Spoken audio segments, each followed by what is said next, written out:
నమస్కారం ETV news కు స్వాగతం. ముందుగా ముఖ్యాంశాలు. నీలి హరిత నగరంగా అమరావతిని తీర్చిదిద్దడంపై చంద్రబాబు దృష్టి.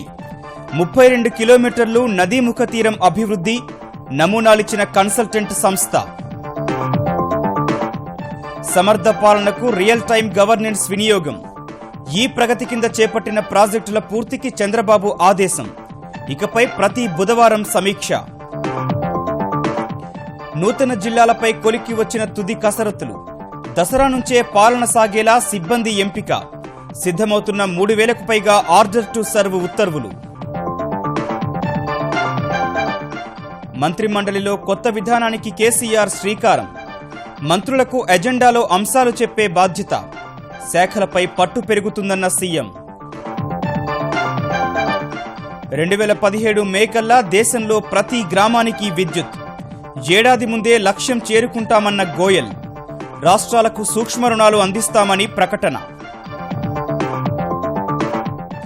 పాలనా బాధ్యతల మార్పిడికి అన్నాడీఎంకేలో వ్యతిరేకత. జయలలితకు కొనసాగుతున్న చికిత్స. మరో 2 వారాలు వెంటిలేటర్ పైనే ముఖ్యమంత్రి.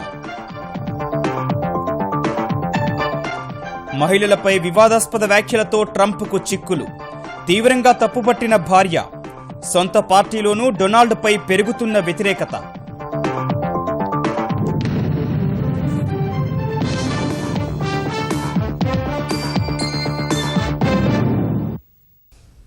నవ్యాంధ్ర రాజధాని అమరావతిని నీలి హరిత నగరంగా తీర్చిదిద్దేందుకు నదీముఖ తీరం వెంట భారీ ఎత్తున మౌలిక సదుపాయాలను కల్పించాలని ముఖ్యమంత్రి చంద్రబాబు ఆదేశించారు. నదీ తీరం వెంబడి పర్యాటకం వృద్ధి చెందేలా ఆకృతులు రూపొందించాలని కన్సల్టెంట్ సంస్థలను ఆదేశించారు. సమర్థ పాలన అందించడమే లక్ష్యంగా పూర్తిస్థాయి రియల్ టైం గవర్నెన్స్ ప్రవేశపెట్టేందుకు ఇకపై ప్రతి బుధవారం సమీక్షిస్తానని చంద్రబాబు ప్రకటించారు. ప్రకాశం బ్యారేజీ ఎగువన 32 కిలోమీటర్ల రివర్ ఫ్రంట్ ను నీలి హరిత నగరంగా అభివృద్ధి చేయాలని, అందుకు అవసరమైన డిజైన్లను రూపొందించాలని ముఖ్యమంత్రి చంద్రబాబు సూచించారు. అమరావతి నిర్మాణంపై సమీక్ష నిర్వహించిన ఆయన కృష్ణానది రివర్ ఫ్రంట్ అభివృద్ధికి కన్సల్టెంట్ సంస్థలకు కీలక సూచనలు చేశారు. నదీ తీరం వెంబడి నీలి హరిత నగరంగా అభివృద్ధి చేయడం సహా రివర్ ఫ్రంట్ వెంబడి పర్యాటకం, జలక్రీడలు ఉండేలా ఆకృతుల్ని రూపొందించాలని ముఖ్యమంత్రి చంద్రబాబు సూచించారు. మరో 24 కిలోమీటర్ల పొడవున క్రియేటివ్ రీసెర్చ్ ఇన్స్టిట్యూట్, ఇన్నోవేటివ్ విద్యా సంస్థలు నెలకొల్పే విధంగా డిజైన్ రూపొందించాలన్నారు. కృష్ణానది వెంబడి ఆవిష్కార విద్యా సంస్థలు ఏర్పాటు చేయగలిగితే విద్యార్థులకు ఆహ్లాదకరమైన వాతావరణంతో పాటు కొత్త ఆలోచనలు మొగ్గతొడుగుతాయని సూచించారు. కృష్ణానదిలో ఉన్న భవానీ ఐలాండ్స్ తో పాటు ఎగువన ఉన్న మరో 4 ద్వీపాలపై చంద్రబాబు సమీక్షించారు. ఎకో టూరిజంతో పాటు రిసార్ట్స్, ట్రైనింగ్ సెంటర్స్ వచ్చేలా డిజైన్లను రూపొందించాలని ఆదేశించారు. ఈ సందర్భంగా సమావేశంలో పాల్గొన్న పలు ప్రముఖ కన్సల్టెంట్ సంస్థల ప్రతినిధులు కృష్ణానదీ తీర అభివృద్ధికి తమ నమూనాల్ని అందించారు.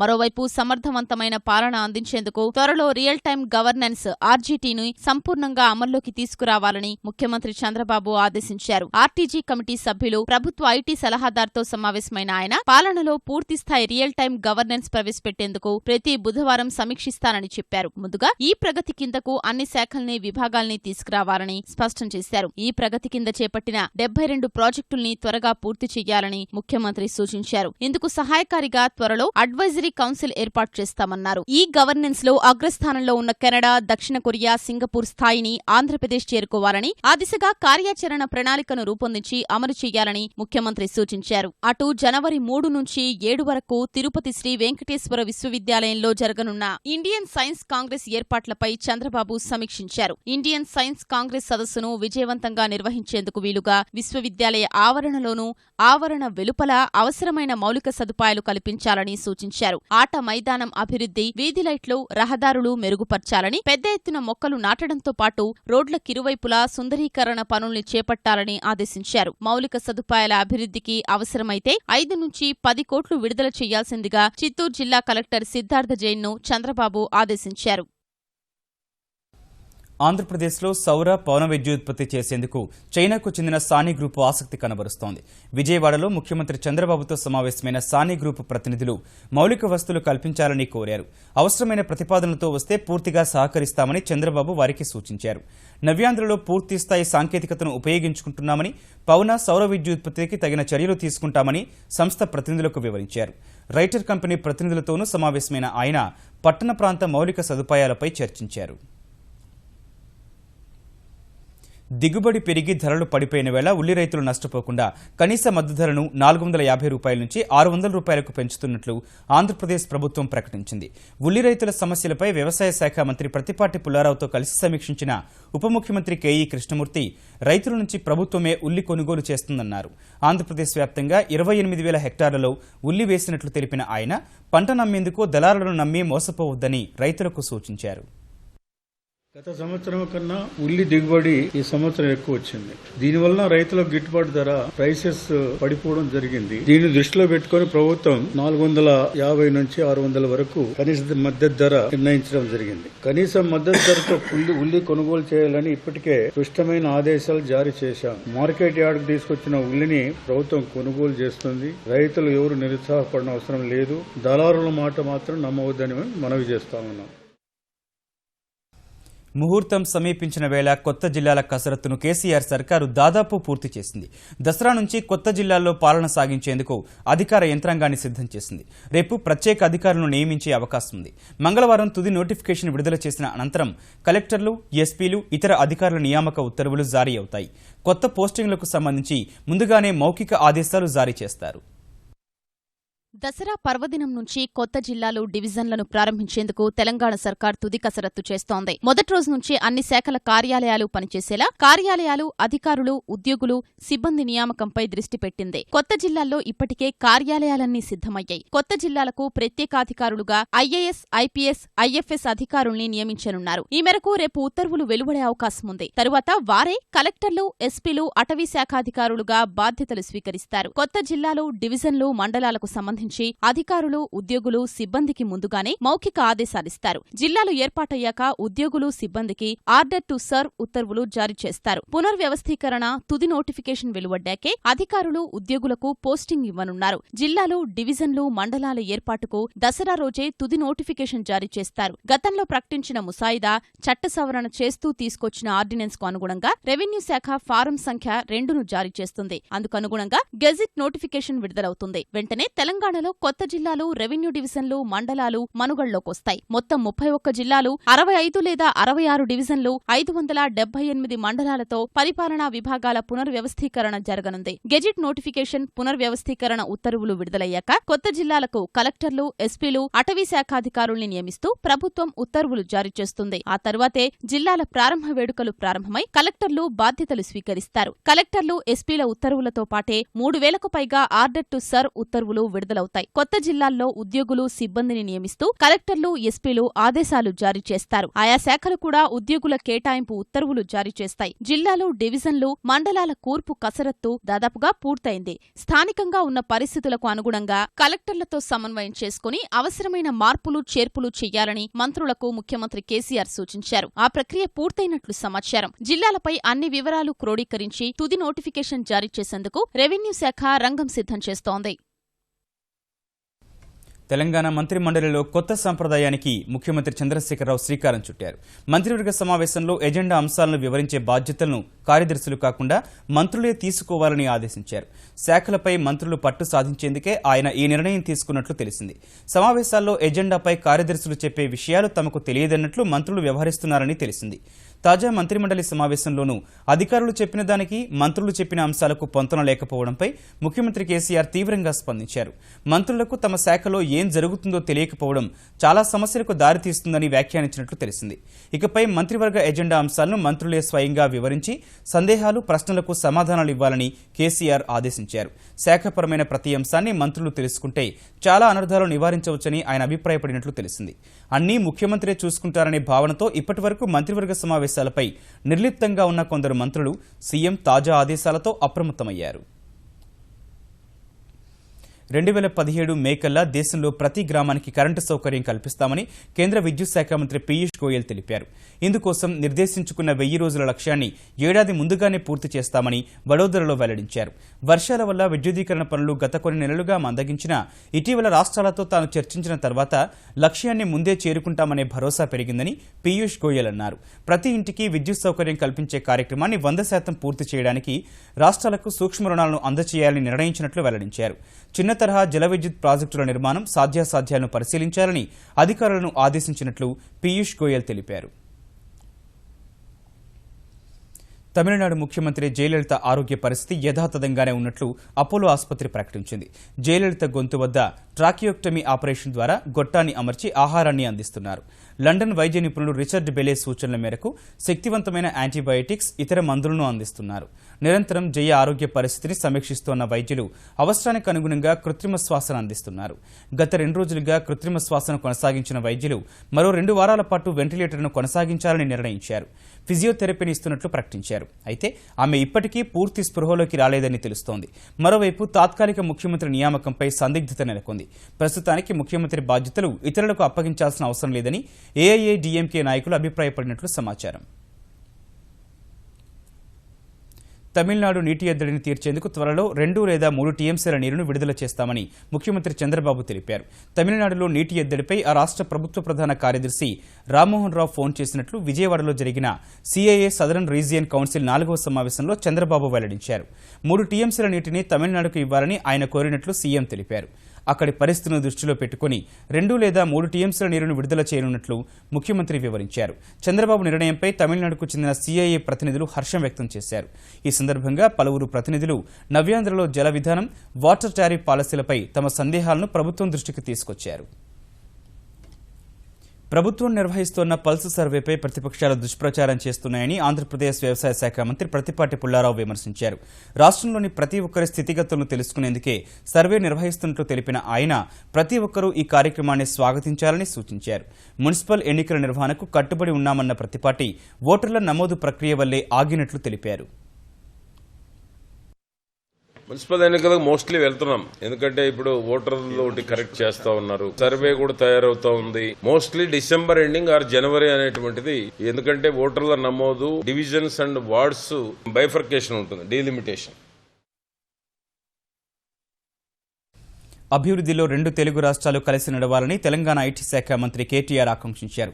కృష్ణపట్నం ఓడరేవు ఆధ్వర్యంలో హైదరాబాద్లో నిర్వహించిన గోల్డెన్ ఈగల్స్ ఛాంపియన్షిప్ ముగింపు వేడుకలకు హాజరైన కేటీఆర్ విజేతలకు బహుమతులు ప్రదానం చేశారు. ఈ కార్యక్రమంలో ఫ్యాషన్ ప్రదర్శన ఆకట్టుకుంది.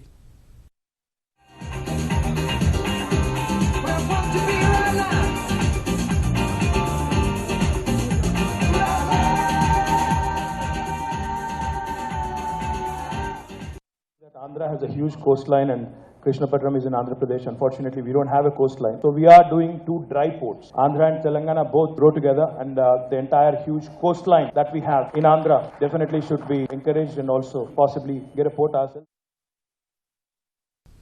కరడుగట్టిన నేరగాడు నయీం పేరుతో బెదిరిస్తూ బలవంతంగా డబ్బులు వసూలు చేస్తున్న ఓ ముఠాను రాచకొండ పోలీసులు అరెస్ట్ చేశారు. నల్గొండ, మెదక్ జిల్లాకు చెందిన 4 సభ్యుల ముఠా నయీంతో పాటు మావోయిస్టుల పేరుతో బెదిరించి కొందరు స్థిరాస్తి వ్యాపారులు, సంపన్నుల నుంచి 18 లక్షల రూపాయలు వసూలు చేసింది. తాజాగా ఆదిత్య ఆసుపత్రి యాజమాన్యాన్ని 50 లక్షలు ఇవ్వాలని బెదిరించడంతో వారు పోలీసులకు ఫిర్యాదు చేశారు.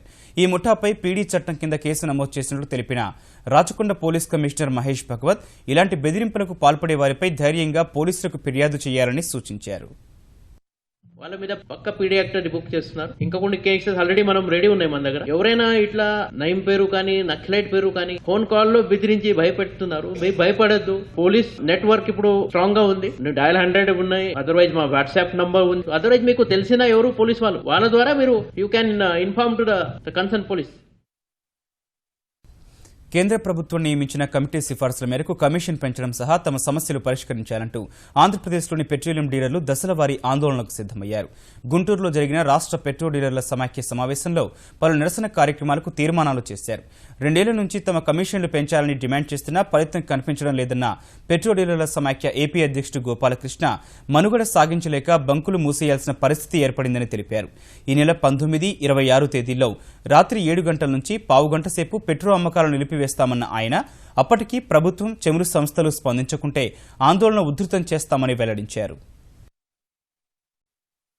నవంబర్ 3, 4 తేదీలో మేము ఆయిల్ కంపెనీ నుంచి మా యొక్క కొనుగోలుని నిలిపివేస్తాం. 5వ తేదీన ఓన్లీ 1 షిఫ్ట్ మాత్రమే పనిచేయడానికి నిర్ణయించాం. 6వ తారీఖు ఆదివారం ఆ రోజు పూర్తిగా సెలవు ప్రకటించాం. 7వ తారీఖు నుంచి ఉదయం 9 గంటల నుంచి 6 గంటల దాకా ఓన్లీ 1 షిఫ్ట్ మాత్రమే కంటిన్యూస్ గా మా డిమాండ్లు నెరవేరే వరకు మేము చేయుటకు సంకల్పించాం. ప్రతి 2వ, 4వ శనివారాలు, ఆదివారాలు అట్లాగే ప్రభుత్వ సెలవు దినాల్లో కూడా మేము పనిచేయమని చెప్పేసి ఆయిల్ కంపెనీలకి మరియు ప్రభుత్వానికి, కేంద్ర ప్రభుత్వానికి తెలియజేయడం జరిగింది. హైదరాబాద్ ఎల్బీ స్టేడియం వేదికగా గిన్నిస్ రికార్డు సాధించిన బతుకమ్మ పండుగను తెలంగాణ వ్యాప్తంగా ఘనంగా జరుపుకుంటున్నారు. 20 అడుగుల భారీ బతుకమ్మతో 9,292 మంది మహిళలు 12 నిమిషాల పాటు ఏకధాటిగా చేసిన నృత్యానికి గిన్నిస్ పుస్తకంలో చోటు లభించింది. గతంలో ఓనం పండుగ సందర్భంగా 5,211 మంది కేరళీయులు చేసిన నృత్యం పేరిట ఉన్న రికార్డును మహా బతుకమ్మ ప్రదర్శన అధిగమించింది. హైదరాబాద్ నాంపల్లి తెలుగు విశ్వవిద్యాలయంలో వివిధ రాష్ట్రాలకు చెందిన కవయిత్రులు ఆడి పాడారు. ఎల్బీనగర్లోని చిత్రా లేఅవుట్లో సద్దుల బతుకమ్మ ఉత్సవాలు అంబరాన్నంటాయి. హన్మకొండలోని పద్మాక్షి గుండం వద్ద నిర్వహించిన వేడుకల్లో భారీగా మహిళలు పాల్గొన్నారు. పరకాలలో ప్రభుత్వ, ప్రైవేటు వైద్యులు ఆడి పాడారు. కరీంనగర్ జిల్లా మంథన నియోజకవర్గంలో తమ్మచెరువు, గాంధీచౌక్, మందాట, పోచమ్మవాడ, వాసవినగర్, రావుల చెరువు, హనుమాన్ నగర్ ప్రాంతాల్లో మహిళలు బతుకమ్మ ఆడారు. నల్గొండలోని నాగార్జున ప్రభుత్వ డిగ్రీ కళాశాలలో 3,000 మంది బతుకమ్మ ఆడారు. నిజామాబాద్ జిల్లా కామారెడ్డి, బాల్కొండ, బాన్సువాడ నియోజకవర్గాల్లో సద్దుల బతుకమ్మ ఉత్సవాలు ఘనంగా జరిగాయి. ఖమ్మం సర్దార్ పటేల్ మైదానంలో వేడుకలు అలరించాయి. Telangana cultural society of Singapore TCSS ఆధ్వర్యంలో సంబవాంగ్ పార్క్లో జరిగిన బతుకమ్మ వేడుకల్లో 1000 మంది పాల్గొన్నారు.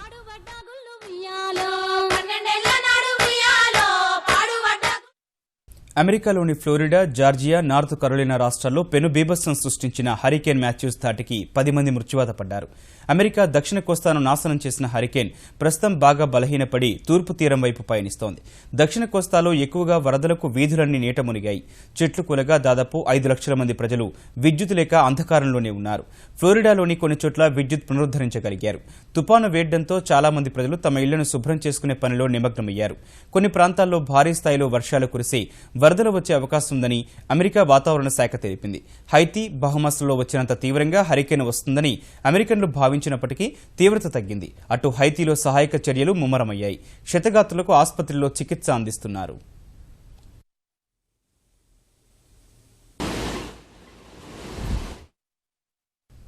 మహిళలపై 2005లో చేసిన అసభ్యకర వ్యాఖ్యలు అమెరికా అధ్యక్షుల ఎన్నికల రిపబ్లికన్ పార్టీ అభ్యర్థి డొనాల్డ్ ట్రంప్ను చిక్కుల్లో పడేశాయి. ఇప్పటికే డొనాల్డ్ ట్రంప్ క్షమాపణలు చెప్పినప్పటికీ ఆ వ్యాఖ్యలు ఎంతమాత్రం ఆమోదయోగ్యం కాదని ఆయన భార్య మెలీనా ట్రంప్ స్పష్టం చేశారు. అయితే క్షమాపణలను అర్థం చేసుకోవాలని కోరారు.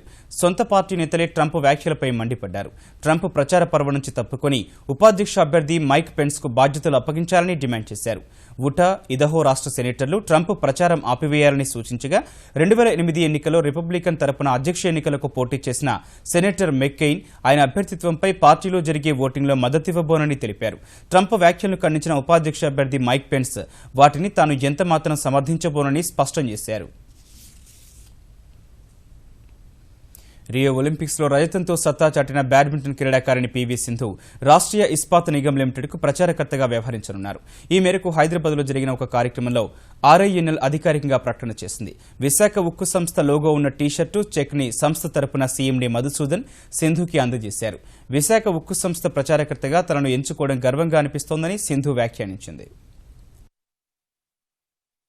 నేను ఫస్ట్ బ్రాండ్ అంబాసిడర్. నన్ను ఒలింపిక్స్ ముందే they were very much interested and ఇప్పుడు I think they've taken me. It's a great pleasure and it's a great honour and డెఫినెట్గా I hope I will live up to it and I hope the support continues అని అనుకుంటున్నాను. So ఇప్పుడు ప్రస్తుతం కూడా మనం ఈ steel plant modernisation అది చేసి ఎక్స్పాన్షన్ చేసి ఒక టేక్ ఆఫ్ పాయింట్లో ఉన్నాం. అటువంటి సందర్భంలో PV సింధు గారు మనతో పాటు బ్రాండ్ అంబాసిడర్గా అసోసియేట్ అవటం కంపెనీకి చాలా ముఖ్యమైన విషయం. అమెరికాలోని మైనీలో జరుగుతున్న 17వ వార్షిక ఉత్తర అమెరికా భార్యలు మోసే పోటీ ఉత్సాహంగా సాగింది. ప్రపంచ నలుమూల నుంచి 44 జంటలు ఈ పోటీలో పాల్గొని అదృష్టాన్ని పరీక్షించుకున్నాయి. ఫిన్లాండ్ మొదలైన ఈ ఆట ప్రపంచవ్యాప్తంగా ప్రాచుర్యం పొందింది. 278 యార్డ్ల మైదానంలో భార్యను ఎత్తుకొని 3 ఆటంకాలను వేగంగా అధిగమించి గమ్యాన్ని చేరుకునేవారే విజేతలవుతారు. ఈ పోటీలో పాల్గొనేవారు భార్యాభర్తలే కావాల్సిన అవసరం లేదు. 21 ఏళ్ల వయసున్న వారు పాల్గొనవచ్చు. ఈసారి ఎలియాట్ గియానా అనే దంపతులు 59.18 సెకండ్ల వేగంతో భార్యలను మోసే పోటీలో విజేతలుగా నిలిచారు.